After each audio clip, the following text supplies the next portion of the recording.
We are here to see evaluating AI-generated linked data. Lucy Haven's research sits at the intersection of responsible AI, human-computer interaction, and cultural heritage.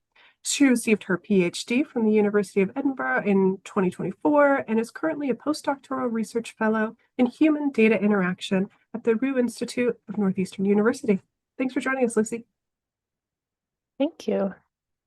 I am presenting today on evaluating AI-generated linked data.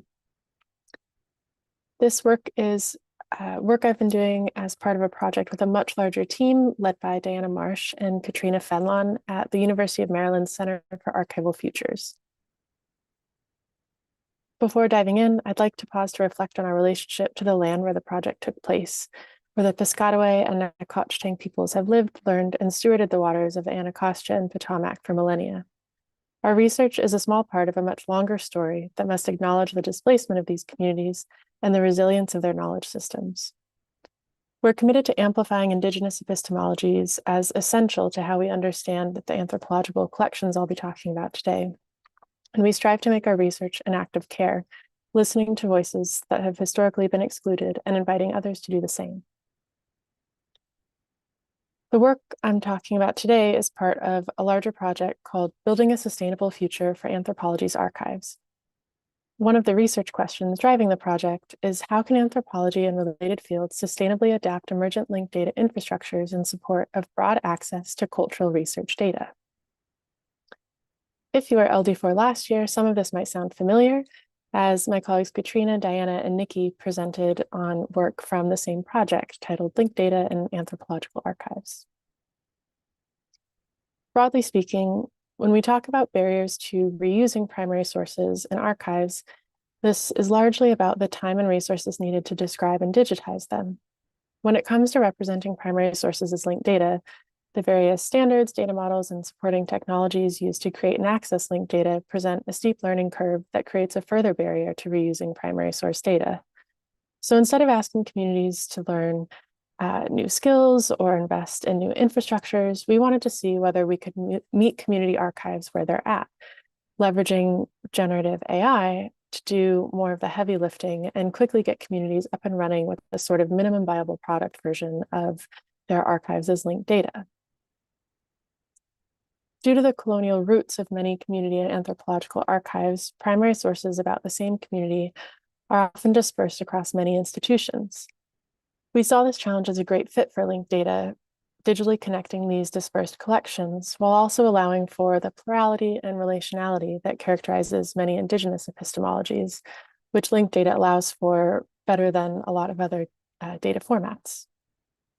Moreover, creating linked data can be an opportunity for knowledge reclamation, where with communities involved, they can control how they're represented, expanding or correcting historical narratives. When we are looking at AI applications in this space, there have been many experiments with AI in archives, but not much for linked data generation that we saw, and very few that were looking to use AI in a way that didn't require any coding skills.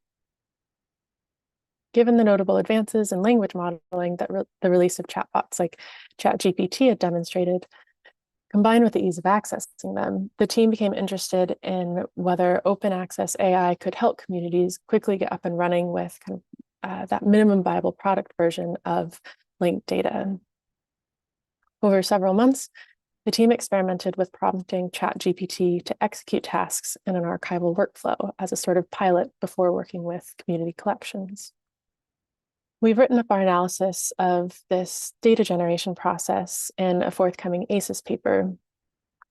For the purposes of this talk, I'll highlight just one of our findings, which was that chatbots currently don't seem to be suitable for this type of process, but they do show promise for supporting archival workflows in the future. So with that in mind, we decided it was worth taking a closer look and evaluating the quality of the linked data that ChatGPT had generated for the team in response to their prompts. A qualitative and manual evaluation is also underway, but the focus of this talk will be on a computational approach to evaluating that data, which consisted of 3 steps: evaluating the syntax, completeness, and conformance of the records.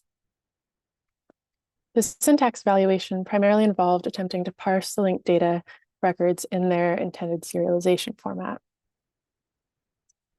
The completeness evaluation involved checking whether fields were empty or had values that indicated emptiness, like unknown or not specified. This also involved checking the validity of any URLs that had been provided in the records. For the conformance evaluation, we checked whether the correct namespaces were referenced in the Dublin core records and whether the contexts were included correctly in the schema.org and SciDoc-CRM records. We also looked at the consistency of the format of records. For example, are all the fields on one line? Does each field get its own line, etc.?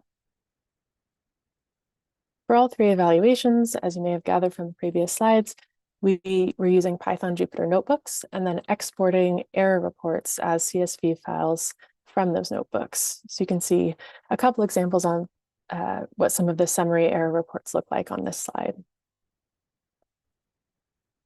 Getting into what we found through this evaluation, regarding the syntax evaluation, we found that the schema.org and SciDoc-CRM records had far fewer syntax errors than the Dublin core records. For the completeness evaluation, when we looked at the emptiness of records or kind of the fields that didn't have meaningful values, we found that about 40% of all of our records had at least one empty field. And most often this was the description field in the Dublin core RDF XML records. Our URL validity evaluations showed that about 20% of the URLs had some sort of error associated with them.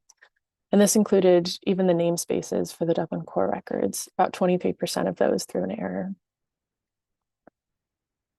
Our conformance evaluation showed that all the Dublin core records were missing the RDF namespace, and that the vast majority of these records were using simple rather than qualified Dublin core. We found that all the schema.org and SciDoc-CRM records did include a context, but that context wasn't always included correctly. So for example, 6 of the SciDoc-CRM records had an incorrect URL. In general, there was inconsistency in the organization of the field names within records, and not a lot of references to external resources or authorities. We did find Wikidata was referenced most often, but we need to check the relevance of the URLs that were provided to Wikidata web pages more closely, because the team was finding that often the URL would exist, but would link to a Wikidata page that wasn't actually relevant to the record that it had been included in. Thinking more about the overall evaluation process, I found that it was much easier to work with the data in plain text files rather than XML and JSON files because of the frequency of syntax errors. And it was difficult to take advantage of kind of existing tools for checking the data formats, because if I wanted to look at an entire record, even if there was an error, that tended to require just bespoke scripts rather than kind of taking advantage of existing Python libraries. I did find that there were patterns to the types of errors we were seeing, even though there was variation across the records and kind of how the data was organized, which I think shows promise for automating their correction, meaning that an AI chatbot could be combined with a Python script to automatically correct common errors potentially, and thus still get communities up and running with that minimum viable product version of linked data records for their archives.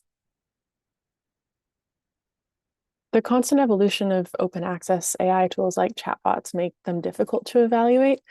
So all this being said about our findings, it's hard to know whether updates being made to these tools will result in changes next time we try to use them. And simply their design as probabilistic tools mean that they're not going to give the same response to the same prompt every time. Along those lines, we identified a tension during this work between the typical quantitative benchmark-based evaluation process that the data and computational sciences tend to use to evaluate AI with the kind of real-world, more dialogic evaluation process that's necessary to really understand for something like an archival workflow whether these tools can actually be useful. I'd lastly like to acknowledge the extractive nature of AI and present our work as an effort to repurpose this technology and help to represent voices that have been excluded from not just AI's development, but many technologies development. If you're interested in checking out the code, it's available on a GitHub repository, Lada eval. And I'll end there. Thank you for listening. Thank you so much for sharing your findings, Lucy. If for folks who are interested, if you have any questions, we can take those in the Zoom chat or in the Slack, whichever works for you. Looks like we have one now here. How does this project reconcile the goal of respecting indigenous epistemologies with the environmental destruction driven by the use of generative AI?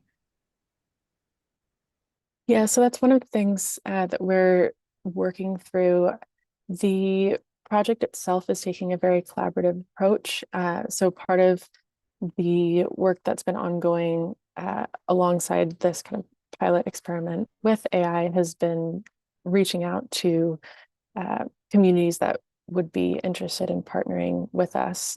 Some based on the PI's Diana and Katrina's past projects where they've developed those relationships. I think in terms of the environmental destruction, that's where trying to understand where community archives are at and just openly discuss kind of priorities is important. I think it's a challenge for me working in this space as well, because I've spent a lot of time prior to jumping onto this project looking at all the different ways that different groups of people have been excluded from the data sets being used to train these models. So while there are environmental concerns, there are also concerns about people being left behind and excluded who want to take part in this technology. And there have been really powerful ways that people have used it to revitalize their languages, for example, and make sure that oral histories are carried forward. So I don't think there's a straight answer, I guess. And it's something that requires, open dialogue with the people who are represented in the data that and collections that you'd be working with.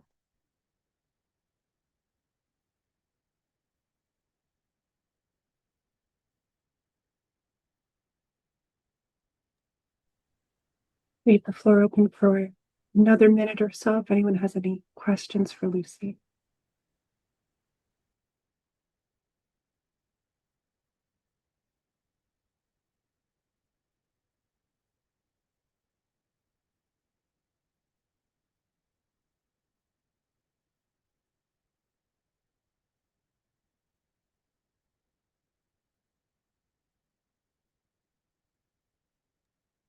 We'll continue to process. And I know we have your contact information on your slides. So if anything else comes up, I will make sure that they are connected to you. But I so appreciate the balance you provided in your responses and kind of your case study here with your evaluation. So thank you for sharing with us.